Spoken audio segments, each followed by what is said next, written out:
HP Smart Tank 580 Printer, Quick Guide to Scanning Documents Method 1.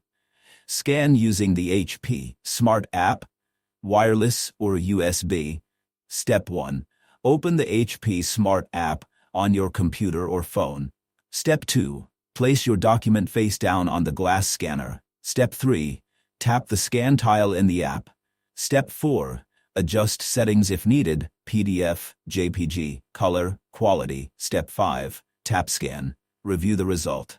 Step 6. To add more pages, tap Add Page.